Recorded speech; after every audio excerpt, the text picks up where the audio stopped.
A Y yo ver. solo diré, porque soy abogado, que formalmente no autorizo la grabación. De esa manera, si yo digo alguna pavada, ustedes no la pueden usar en mi contra como prueba en el juicio académico. Así que dicho esto, yo ya quedé cubierto, seguimos grabando sin problema. Ya vengo, arreglo el mate mientras Gerardo les hace la presentación de fuentes. eh, a ver, hemos esquematizado de alguna forma. Aguárdenme un segundo, que vamos a trabajar primero con esta pantalla. Hemos esquematizado para trabajar el espacio de aulas web en el curso. ¿Todos lo ven ahí? Porque yo no Sí, se lo... ve súper bien. Perfecto. Sí. Ustedes van a tener, están viendo mi versión, con lo cual hay algunos recursos que nosotros no tenemos a la vista, queremos poner los más importantes. Van a tener algunas herramientas para empezar a trabajar, principalmente como ellas, el programa. ¿Qué le va a permitir el programa? Poder seguir la bibliografía, ¿sí? Al pie de la letra de los temas que nosotros vamos a trabajar, porque quizá van a tomar que se va a ir tornando un poco dispersa algunos tramos de la clase, o bien porque entramos en profundidad en alguno de los temas que tienen interconexión con el resto de las unidades temáticas que nosotros vamos a trabajar, o bien también porque nos vamos a trabajar sobre algún caso en particular de los que tengan ustedes en la gestión de la Universidad Arturo Prat, o también, ¿por qué no?, en el propio ejercicio de la docencia, en el propio ejercicio de las facultades propias de conducción de las cátedras, o propia de las comisiones o de la naturaleza que se da dentro de la universidad. ¿Sí? Van a tener distribuidas las clases. En particular, vamos a trabajar sobre la clase 1, que es la que vamos a tener hoy, pero van a estar todas replicadas de la misma forma. En ellas van a encontrar el enlace, las herramientas de trabajo y principalmente la bibliografía desarrollada de cada una de las clases en las que nosotros vamos a estar trabajando. Por un lado, referencias directas a través de los links, algunos de ellos links directos que los van a llevar a descargas. En otras pudimos dar con los textos en formato digital que les vamos a ir agregando en carpetas de Drive que ustedes van a tener compartidas y que van a tener acceso con el solo hecho de copiar la URL en su buscador. En particular, vamos a trabajar con una herramienta de búsqueda, que quizás es la que de alguna forma más jugo podrán sacarle para quienes tengan que fundar, porque a partir de eh, el desarrollo de las partes más jurídicas de las tesis, la idea de tener que fundar una tesis o una posición dentro de la tesis va a estar dotada en principio de elementos construidos propios en la jurisdicción del derecho chileno, a través de fallos, a través de sentencias que se van obteniendo en los tribunales, a las que ustedes pueden acceder libremente a través de la página del Poder Judicial de vuestro país. No sé si pueden verla. En este sentido, lo que estamos desplegando acá es la Sí, página se del ve. Poder Judicial de Chile, ¿sí? En Ujú. particular, van a poder tener acceso, yo porque no los veo a ustedes, al tener la pantalla Sí, compartida, los pierdo. Podrán tener el portal unificado de sentencias, que es el que de alguna forma unifica todo el proceso judicial y el producto de sentencias de todos los tribunales del país. En particular, vamos a tomar sobre bases jurisprudenciales como buscador y nos vamos a quedar. Como ustedes pueden ver, el sistema está distribuido en los tribunales de base del país, los tribunales intermedios y la jurisprudencia de corte. Vamos a trabajar nosotros con la base jurisprudencial de corte.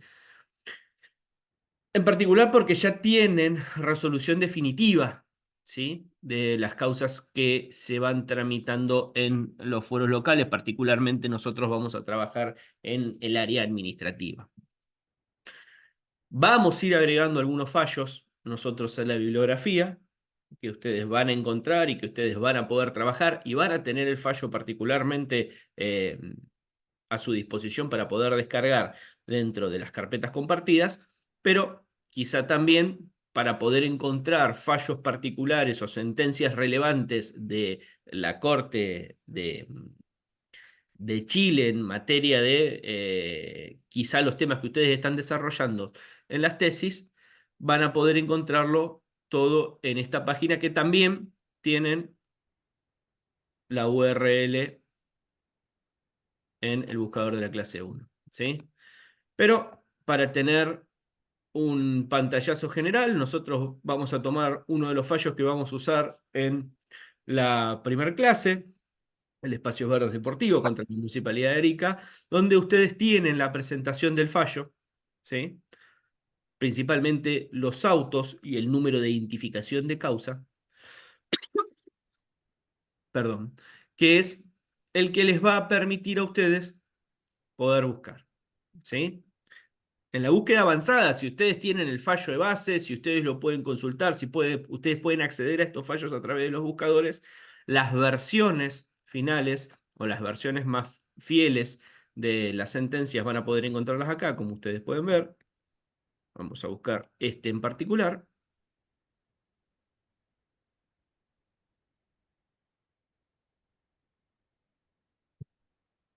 El buscador les va a arrojar el resultado. Disculpen la lentitud, ¿sí? Tienen acceso a la sentencia cargada en el repositorio. Tienen de alguna forma la materia particular, está hablando de la materia administrativa, pero al propio tiempo tiene la relación con el principio del derecho administrativo que ustedes van a poder ver en el desarrollo de las clases. ¿Y a qué hace alusión? Les podrá dar, además, para poder identificar cuál fue el tribunal de origen y en qué situación está alojado actualmente la resolución de la causa, ¿sí? Al ver sentencia, ustedes podrán acceder a lo mismo que nosotros les vamos a poder suministrar en algunos casos, pero en caso de que ustedes trabajen con fallos particulares, van a poder buscarlo de esta manera. Además, podrán, perdón, acá, volvemos, bueno, se cerró. Además, si no, a través del índice temático que les ofrece el buscador de jurisprudencia, van a poder acceder por temáticas específicas, porque puede no estar relacionado con el derecho administrativo propiamente dicho, que es el que nosotros trabajamos en materia universitaria, y sobre todo de procedimientos jurídicos en el ámbito universitario. Trabajando con el índice temático, ustedes van a tener desplegados el desarrollo, ¿sí?, en tribunales por materia. Probablemente puedan encontrar, desarrollando una búsqueda y a través de palabras claves, cuando busquen en el fallo, jurisprudencia orientada a cada una de las temáticas en las que ustedes van a estar trabajando cada una de las tesis, ¿sí? Por otro lado, van a poder, si ustedes conocen en profundidad los fallos o se los sugiere, porque puede ser que alguien se los sugiera o que se citen en un libro o que se citen en un paper, en un texto que ustedes trabajen para fundar jurídicamente el apartado de la tesis que va a desarrollar el marco normativo, ustedes van a poder darle mucho más elementos al buscador para que se limite mucho más y se segmente mucho más la búsqueda a través de la búsqueda avanzada, que por supuesto no solo les permite trabajar con el rango de fecha, que el rango de fecha lo que le va a permitir, si ustedes conocen que se ha ido modificando el criterio, por ejemplo, de la Corte, trabajar con un año o trabajar con otro año, es importante para poder identificar esto, por más que la materia sea la misma. O, en particular, si ustedes quieren trabajar con la búsqueda de palabras claves que hacen alusión a la temática de la tesis, van a poder trabajarlo en esta parte. ¿Sí? Por otro lado, les vamos a dar, y esto lo vamos a agregar al material, y también se los vamos a remitir al grupo para que ustedes los tengan, una presentación del glosario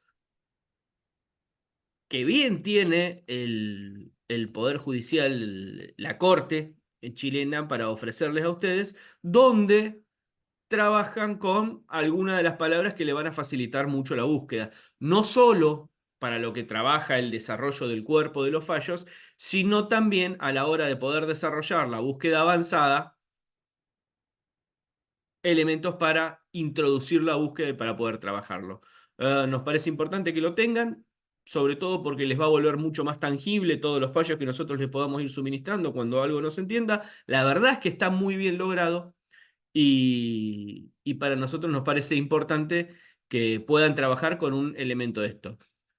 No obstante eso, ustedes en paralelo, porque les va a pasar que vamos a ir citando fallos que también tienen que ver mucho con el derecho nuestro, porque por supuesto la Facultad de Humanidades, que es la casa de la Universidad de La Plata, que es la casa que aloja el doctorado, está dada en gran parte o está caracterizada por la interpretación del derecho argentino. Ustedes van a poder trabajar también con los buscadores que hacen a nuestro derecho, ¿sí? Por eso les agregamos también las guías de búsqueda de jurisprudencia en la página de la Corte Argentina, ¿sí? Para, para poder trabajar. A ver, espérenme que salgo de acá.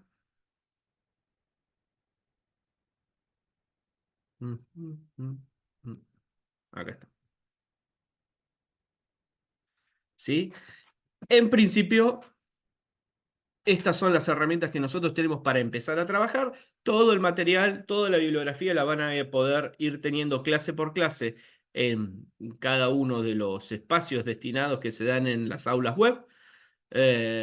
No obstante eso, también pueden escribirnos. En breve les voy a dejar mi correo electrónico para si ustedes quieren que vayamos consultando algunas bibliografías, sobre todo jurisprudencia que ustedes vayan encontrando para trabajar fuera de los encuentros en los que nosotros tengamos, que la leamos juntos y que podamos buscar bibliografía de respaldo para esa jurisprudencia que les sirva a ustedes para desarrollar el marco normativo o la estructura normativa que le van a dar a su tesis. ¿Sí?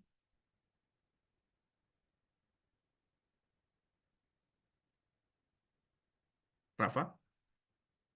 Bien. Bueno, una última mención así metodológica. En general, eh, yo suelo trabajar con un corte a la mitad de la clase para arreglar el mate, ir al baño y demás. Eh, Sin embargo, les pediría, a título de excepción, para esta primera clase que se da en un día muy señalado, eh, que me dispensen de esa condición solo en esta primera clase y que podamos pasar para mañana media hora de la clase de hoy, porque es tradición en nuestro país la celebración del 25 de mayo con un guiso tradicional que llamamos locro. No sé si ustedes lo llaman de la misma manera, si existe esa fórmula allende los Andes. Pero bueno, mi familia me está esperando para entregarnos a un festín de locro patrio. Así que si hoy pudiéramos terminar media horita antes y la compensamos mañana, eh, daríamos entonces por finalizada la clase, en vez de a las 9:30, a las 9, perdón, a las 9 en el horario mío, creo que hay una hora de diferencia. Eh, y bueno, por lo tanto no hacemos el corte y avanzamos. Si no, si me conceden esa dispensa en homenaje a la Revolución de Mayo, les propongo entonces que avancemos en los contenidos. Bien, a ver, yo quisiera ver qué pasa si toco esto. Un momento, pues no soy. Ahí está, muy bien. Bueno, avancemos a la siguiente filmina.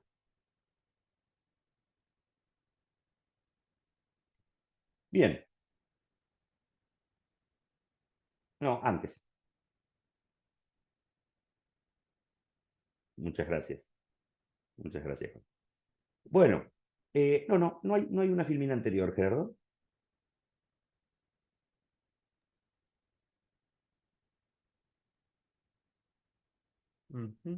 No, es cierto, no, está bien. Me lo había confundido yo, está bien, es ese. Bueno, arranquemos entonces por una aproximación literal, digamos. Para empezar, la voz derecho ya arranca con problemas, por cuanto es susceptible de una diversidad de sentidos. Algunos autores que les hemos suministrado presentan para empezar 4 sentidos posibles de la voz derecho.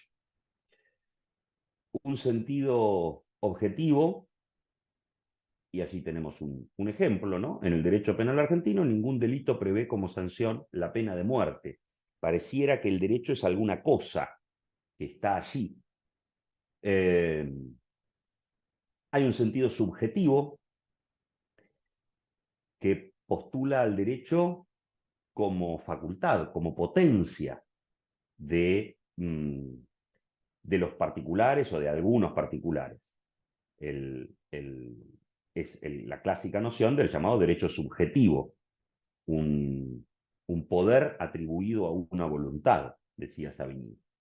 Entonces, en ese sentido, la frase, cualquier habitante de la nación tiene derecho a asociarse con fines útiles, tiene esa potencia jurídica a su disposición. También un sentido epistemológico del derecho como rama del conocimiento, como disciplina del conocimiento. Entonces, la autonomía del derecho universitario está en discusión. Esto en el sentido de que en países como España, por ejemplo, ya hace tiempo se viene hablando de un derecho universitario como rama del conocimiento jurídico con cierta autonomía científica, con ciertas reglas y ciertos aspectos metodológicos particulares que la separarían de su rama madre, que es el derecho administrativo. Y por último, un sentido axiológico, es decir, desde una visión valorativa. No hay derecho a que las mujeres iraníes deban vestir el velo obligatoriamente. Ahora sí, siguiente film. Bien, sobre el derecho también se han postulado distintas perspectivas. Todas ellas pueden ser válidas en su ámbito y con funciones distintas. Se ha postulado desde una visión más positivista jurídica, como perspectiva estructural, que el derecho es un conjunto de normas coactivas. Después vamos a pelear un poco con esa idea. Pero también se ha pensado y se ha teorizado sobre el derecho desde las funciones que cumple dentro de estructuras más complejas. Y así, estas perspectivas funcionales, algunas han visto al derecho con un sentido positivo, pensándolo como una técnica de control social para la prevención y resolución de conflictos, pero también desde la misma perspectiva, aunque con un sentido inverso, se ha dicho el derecho es una técnica de control social para asegurar la dominación ideológica de una clase sobre otra. Desde una perspectiva valorativa más vinculada a lo que se ha llamado el iusnaturalismo, se han sostenido cosas más o menos parecidas a esa idea que les postulamos allí. El derecho sería la ordenación de la razón encaminada al bien común, promulgada por quien tiene a su cargo el cuidado de la sociedad. Es como que le ponemos mucha carga positiva. Yo soy un poco más escéptico personalmente. Me parece que le pedimos demasiado quizá al derecho en esa perspectiva. Y también desde una perspectiva argumentativa, se ha postulado al derecho como un cuerpo ordenado y jerarquizado de normas orientadas a realizar los fines y valores vinculados al reconocimiento de los derechos fundamentales de las personas. Siguiente, vamos a tratar de acelerar un poco esta parte. En cualquier caso, la idea de norma resulta fundamental en cualquiera de las concepciones que se trabajen del fenómeno jurídico. Es muy difícil definir pacíficamente la idea de norma, pero si quisiéramos tomar una definición muy preliminar, podríamos limitarnos a decir lo que les proponemos allí. Construcción del lenguaje en función directiva. Es decir, primero es lenguaje, la norma. No tiene una existencia palpable en la realidad. Es una construcción lingüística. Pero es una construcción lingüística que tiene un fin preciso. Y ese fin no es otro que incidir en la conducta de otro sujeto. Es por eso la construcción del lenguaje en función directiva. Estas normas, a su vez, que inciden o pretenden por lo menos incidir en la conducta de otros sujetos, no son solamente jurídicas.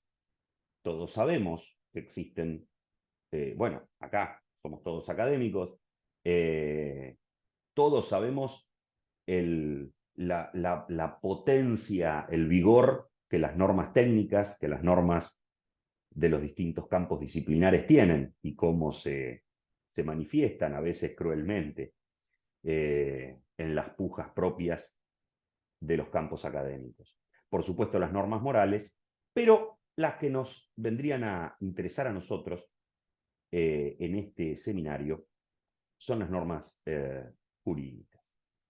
Y podemos encontrar 4 elementos que ha sintetizado la doctrina y que nos permiten determinar cuándo una de estas normas, estas construcciones lingüísticas, que tienen por fin la determinación o por lo menos el condicionamiento del comportamiento ajeno, cuando son de naturaleza jurídica, para distinguirlas de las otras, de esas normas técnicas o morales.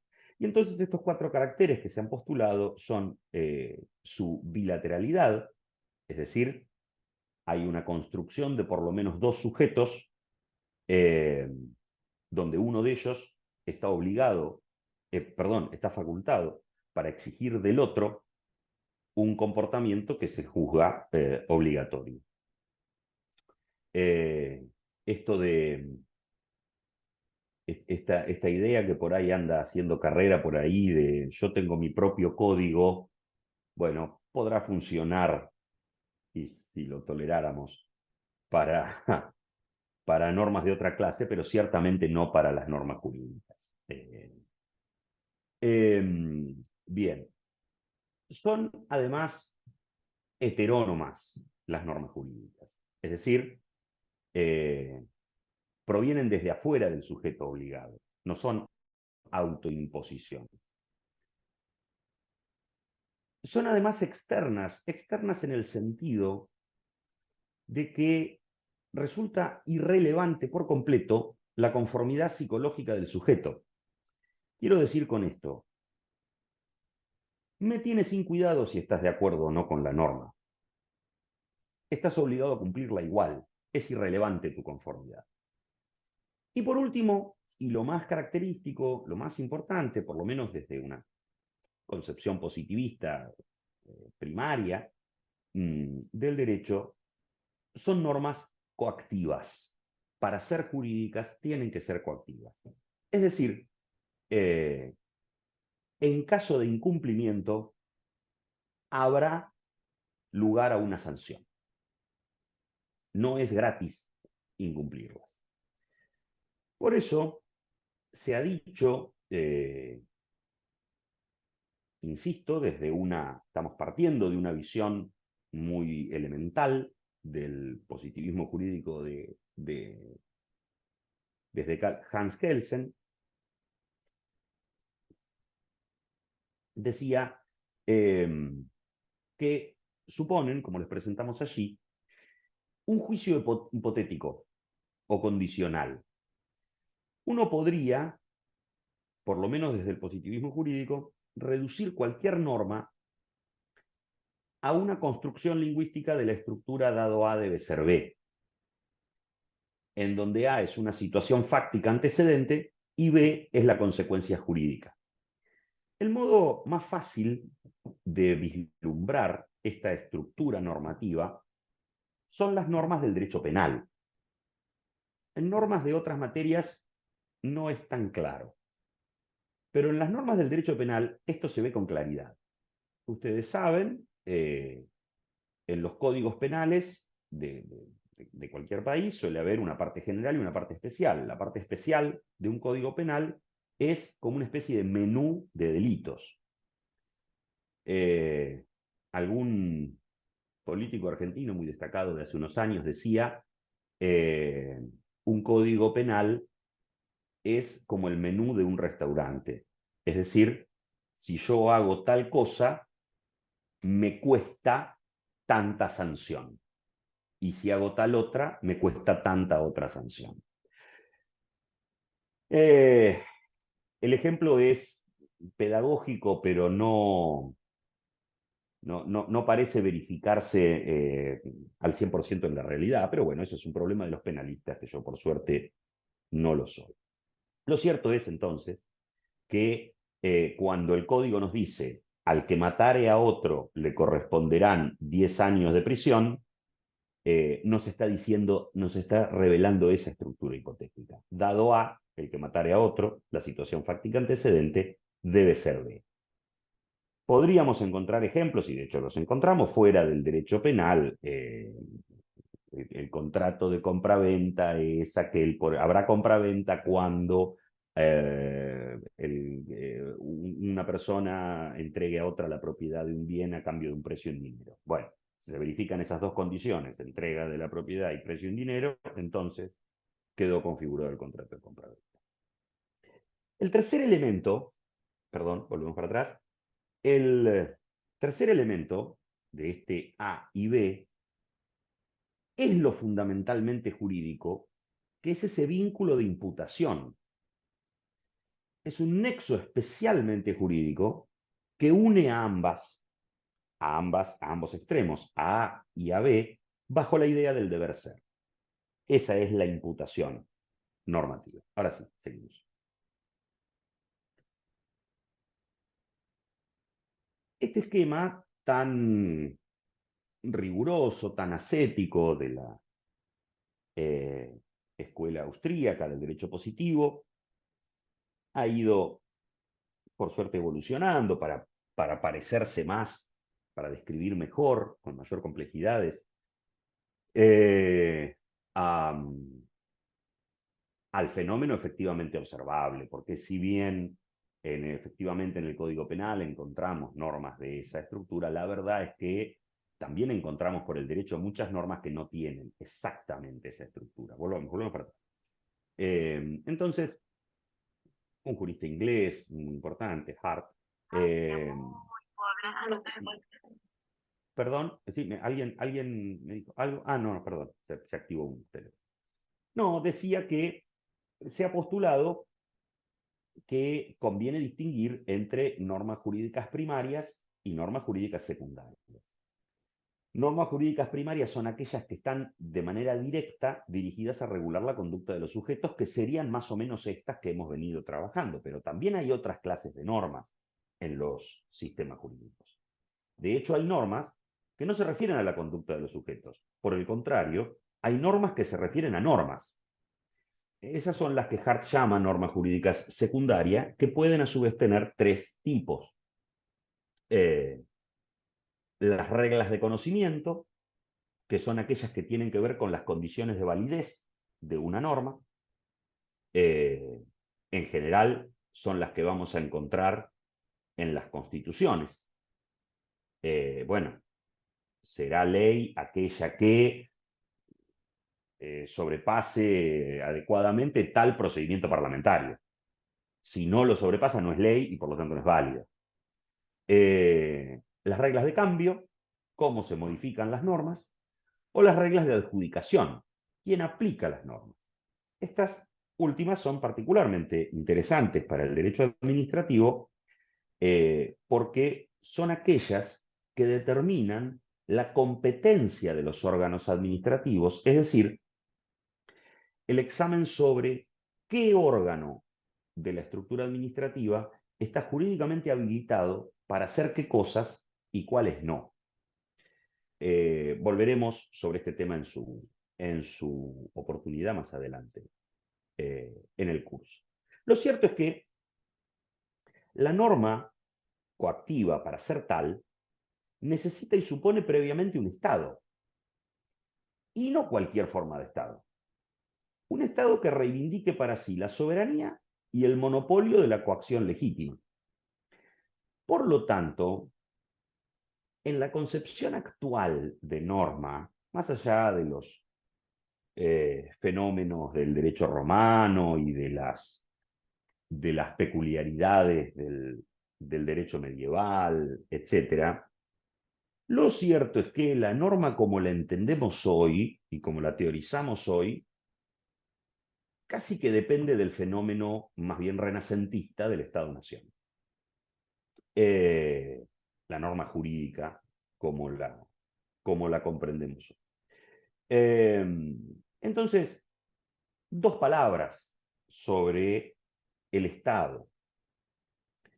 Se ha teorizado que el Estado contemporáneo tiene tres elementos esenciales: población, territorio y poder. Algunos teóricos dicen, agregan un cuarto elemento, o al derecho como un cuarto elemento. Otros teóricos lo impugnan, la condición del derecho como elemento autónomo, y lo subsumen dentro del poder, diciendo que en última instancia el derecho es un accesorio del poder, es un modo del poder, pero que no se diferencia esencialmente. Se ha postulado que la combinación del elemento poder con los otros elementos arroja las llamadas formas de Estado. Y así, vinculando el elemento poder con el elemento territorio, es decir, cómo se ejerce el poder en relación al espacio territorial asignado a un Estado determinado, habrá estados unitarios, estados federales o estados confederales, según si existe un único ordenamiento jurídico y estatal que se aplica homogéneamente sobre la totalidad del territorio, o si existen varios, como en el caso de los estados federales o confederales, en los cuales coexisten estados de diversa extensión, en el caso de Argentina, las provincias y el Estado Nacional, cada uno de esos estados con sus propios ordenamientos jurídicos, con sus propios derechos y con un sistema que resuelva las relaciones entre ellos. Del otro lado, trabajando la vinculación entre el elemento poder y el elemento población, es decir, midiendo de qué modo el poder se ejerce sobre los ciudadanos que conforman la población o los habitantes, según la formulación que se adopte, podremos tener estados totalitarios o autoritarios o autocráticos, etcétera, o repúblicas, democracias, estados de derecho, etcétera, distintas formulaciones. Lo cierto es que el Estado, en esta vinculación tan potente que tiene con el derecho, termina formando necesariamente un sistema normativo. Por eso yo hoy les decía que íbamos a recuperar esta idea de trabajo con estas normas como en una isla. Bueno, la verdad es que no hay islas. El derecho configura un sistema normativo fuera del cual la norma no tiene sentido. La norma no funciona fuera del sistema.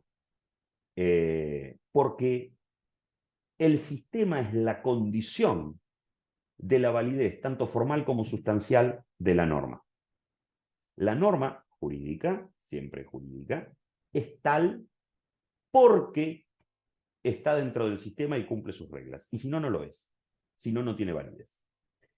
Por eso, el sistema normativo requiere necesariamente una estructuración jerárquica. Y esa estructuración jerárquica forma un ordenamiento, si se quiere, piramidal. Se ha preguntado la doctrina, y no quiero atormentarlos demasiado con esto, con lo cual lo voy a sobrevolar, si en estados federales o confederales, si esos estados generan un único ordenamiento jurídico o varios ordenamientos jurídicos. Y la verdad es que más contemporáneamente, desde el fenómeno de la internacionalización del derecho, después de la Segunda Guerra Mundial, sobre todo, se ha postulado la existencia de un ordenamiento jurídico internacional difícil de asimilar para las concepciones más clásicas del derecho positivo, porque es muy difícil encontrar el elemento coactivo a nivel internacional. No porque no exista la fuerza, no porque no existan las sanciones. Lo que por ahí resulta dudoso es la validez jurídica de esas fuerzas, de esa fuerza que efectivamente se ejerce, resulta por lo menos opinable, debatible. Y un problema fundamental, muy interesante, que no vamos a poder desarrollar en profundidad, pero esta lógica jerarquizada, piramidal, pasemos a la filmina siguiente.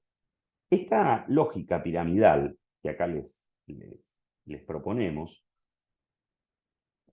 del ordenamiento jurídico, postula básicamente la existencia de las constituciones, los tratados internacionales, como en una especie de cúspide normativa, por debajo las leyes,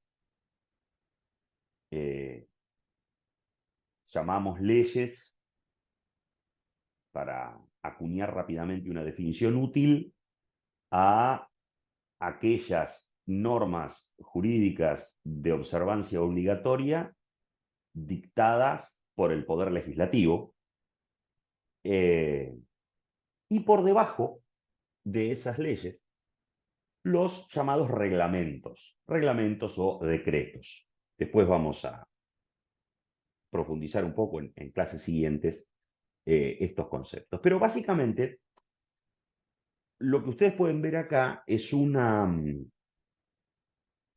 es cómo funciona este sistema de validación jerárquica de cada norma. Es decir, la ley es válida porque la Constitución que está por encima de ella dice que la ley es válida y dice que es obligatoria y que debe cumplirse.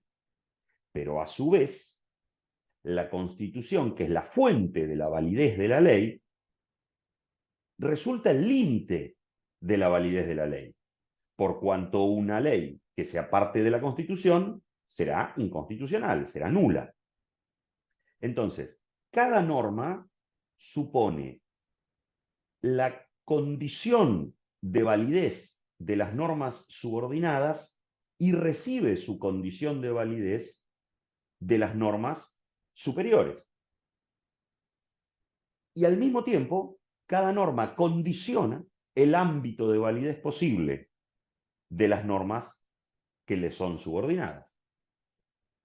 Pero esto nos lleva a un problema fundamental, que es el mismo problema que tenían aquellos pueblos que se preguntaban cómo se sostenía la tierra.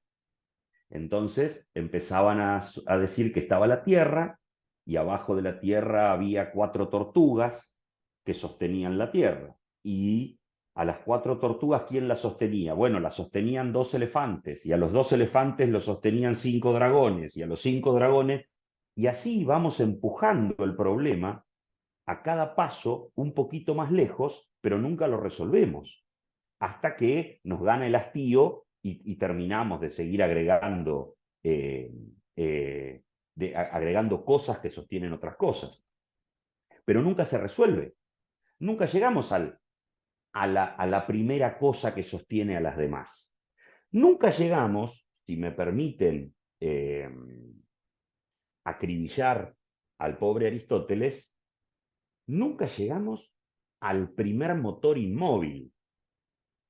Este es el mismo problema que tenían las esferas aristotélicas y que en un momento había que cortar de agregar esferas que movían otras esferas.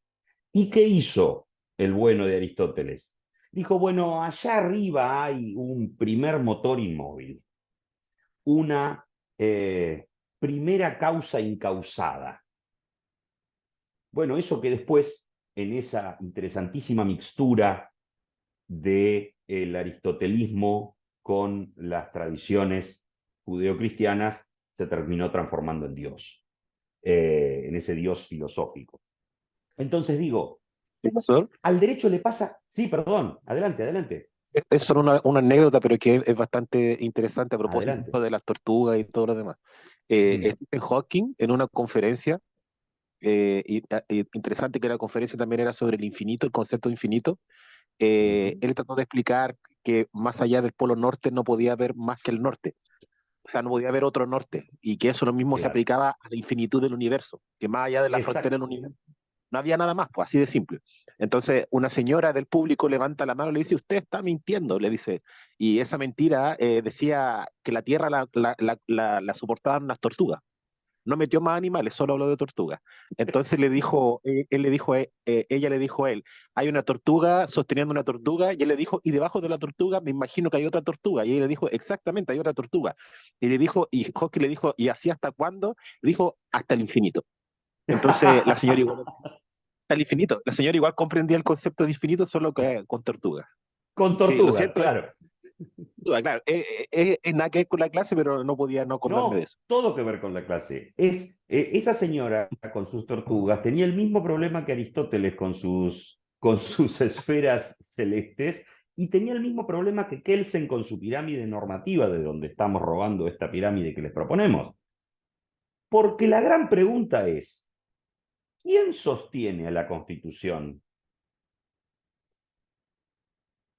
Y acá nos empieza a crujir todo el andamiaje. Porque Debería ser Aquellos espíritus... A ver, la Andrés, ¿sí? democracia debería ser, porque también es abstracto, también es un concepto, una concepción de la civilización.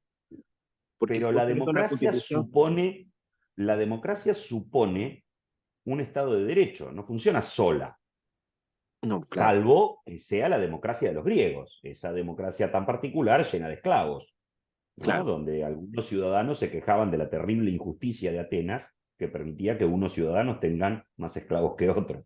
Ya, yo lo pensaba desde el No, punto de vista de lo que implica que las constituciones no las deben hacer ciertos grupos de poder ni militares, sino más bien el pueblo, las personas, que es lo que debería, al menos eso está sería la bien, democracia. pero el pueblo para hacer una constitución tiene que hacerla bajo determinadas reglas, por lo menos las reglas de lo electoral, para saber quién es la mayoría.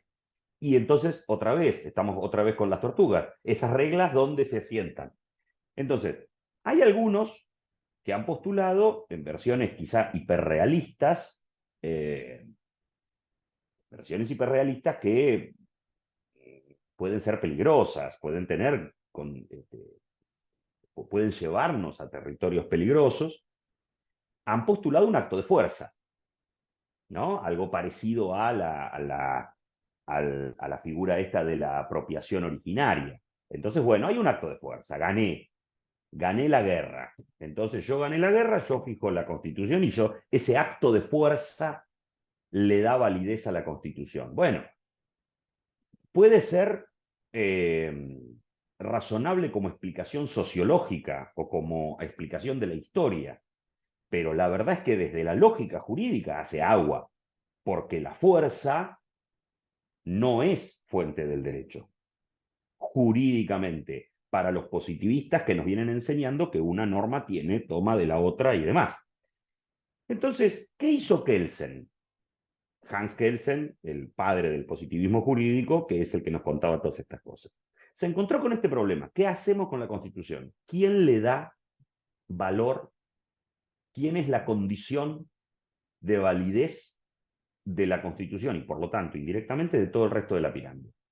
E hizo exactamente lo mismo que Aristóteles. Inventó una idea que es la norma fundamental. La norma fundamental es aquella que le da validez a todo lo demás. Y a alguien se le preguntó, ¿y esa norma fundamental quién la dictó? No, la norma fundamental viene del más allá. La norma fundamental es un poco esotérica. Es ese primer motor inmóvil. Es, a esta altura de los acontecimientos, podemos decirlo sin avergonzarnos demasiado, es una necesidad lógica la norma fundamental. ¿Para qué? Y para no caer en la más vergonzosa aún aceptación del acto de fuerza.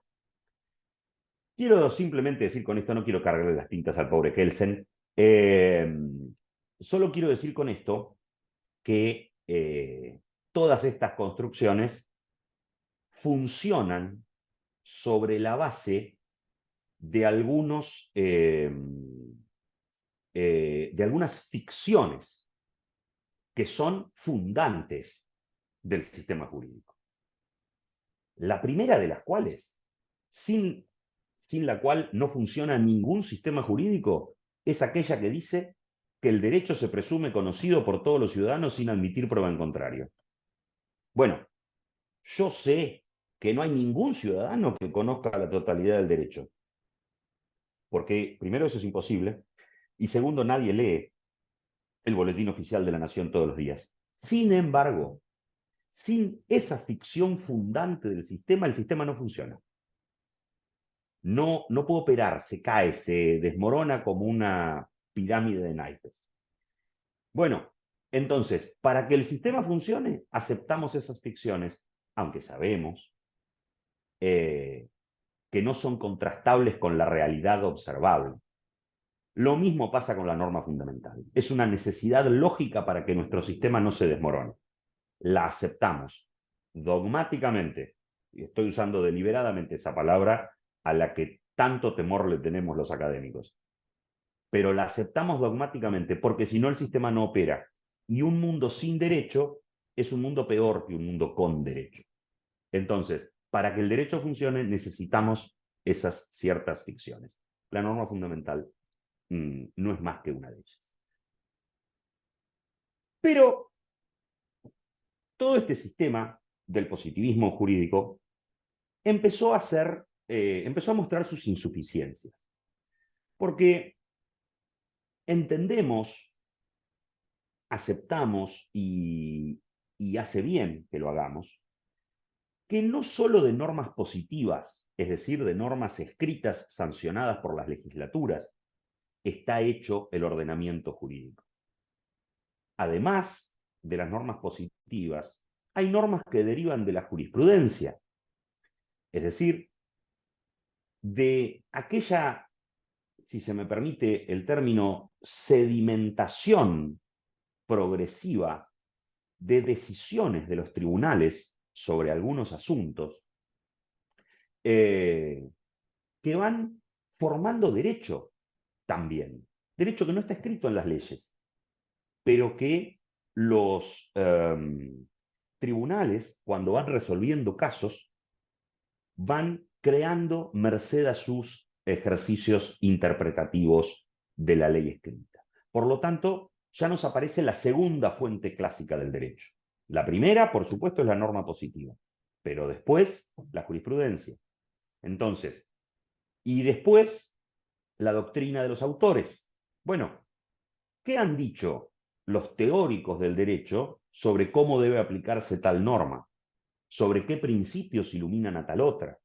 Etcétera. Y una cuarta, que es la costumbre.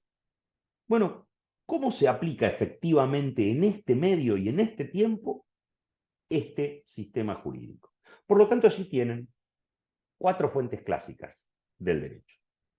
Consejo práctico, antes de poner en crisis esta cuestión e ir cerrando la clase. Consejo práctico. Una buena fundamentación jurídica tiene por lo menos 2 fuentes.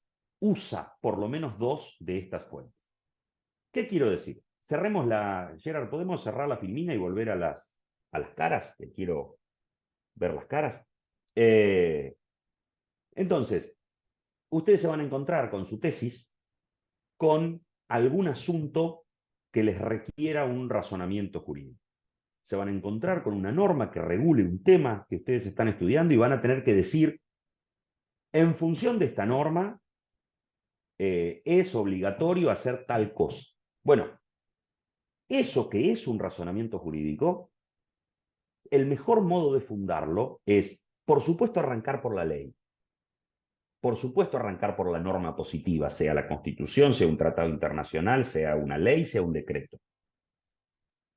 Pero difícilmente alcance con eso para la solidez argumental.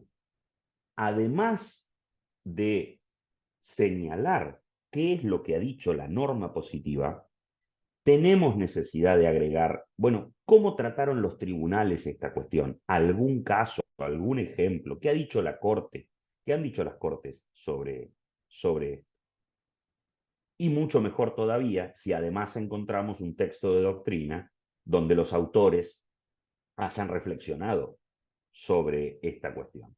Así se construye un argumento jurídico sólido para defender una determinada posición, una determinada interpretación. Antes de terminar, solo para poner en crisis todo esto que hemos venido diciendo, una reflexión para compartir. Con todas las ventajas que el Estado de Derecho liberal ha tenido para con la historia de la humanidad y para el desarrollo de sus pueblos y de los ámbitos de autodeterminación de las personas, el siglo XX nos mostró con claridad sus límites. Los límites de la concepción positivista o principalmente positivista del derecho.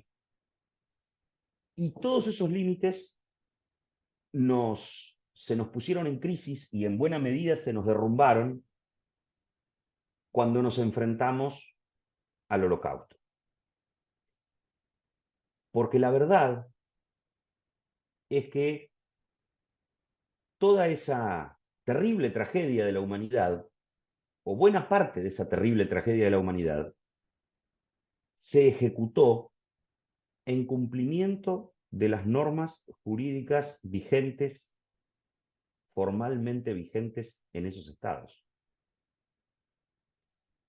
Fue la observancia del derecho y no su violación la que generó la tragedia de Auschwitz.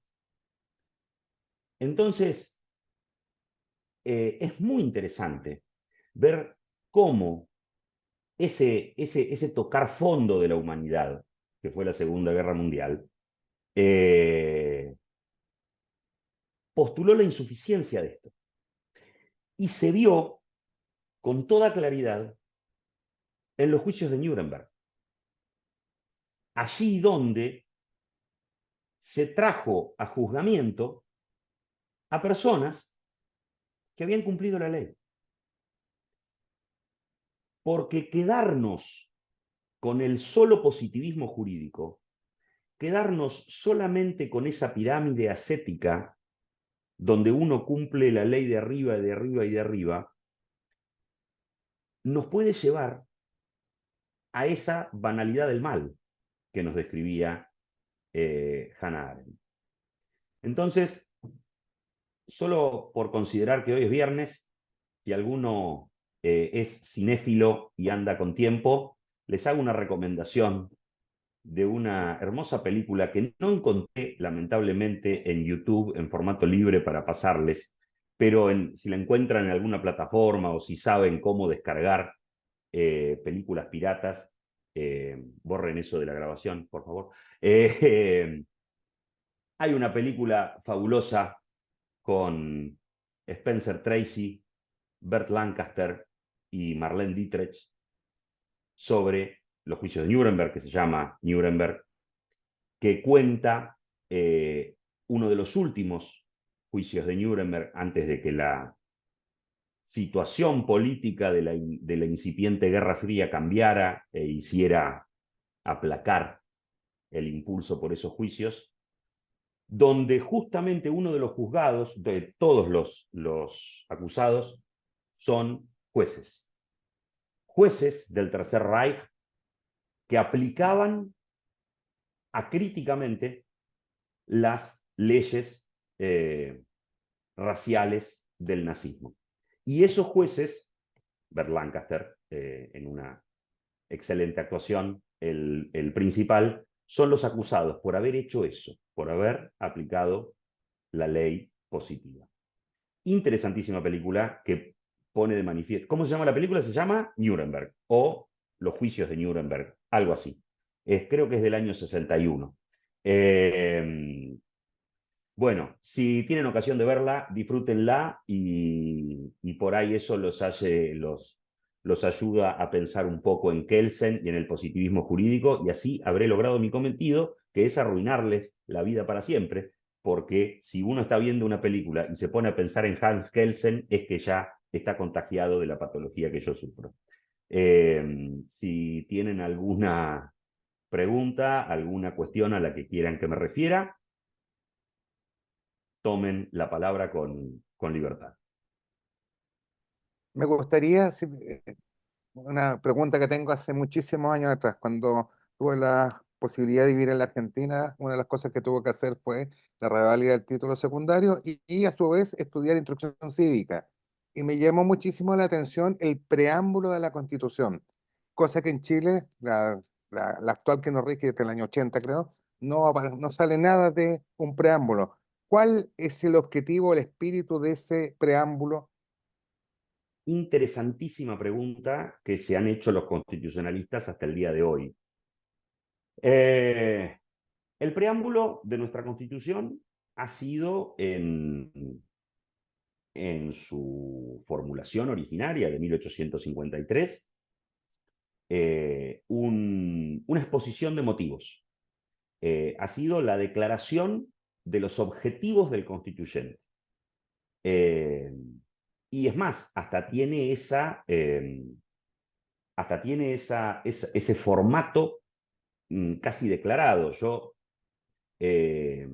no soy de la generación que nos obligaban a memorizarlo, pero creo que dice algo así como nos los representantes del pueblo de la Nación Argentina, reunidos en Congreso General Constituyente por voluntad y elección de las provincias que la componen, y en un momento dice con el objeto de o con el fin de, y empieza a enunciar objetivos: constituir la unión nacional, asegurar la paz interior, proveer a la defensa común, promover el bienestar general y asegurar los beneficios de la libertad para nosotros, para nuestra posteridad y para todos los hombres del mundo que deseen habitar el suelo argentino. Sí.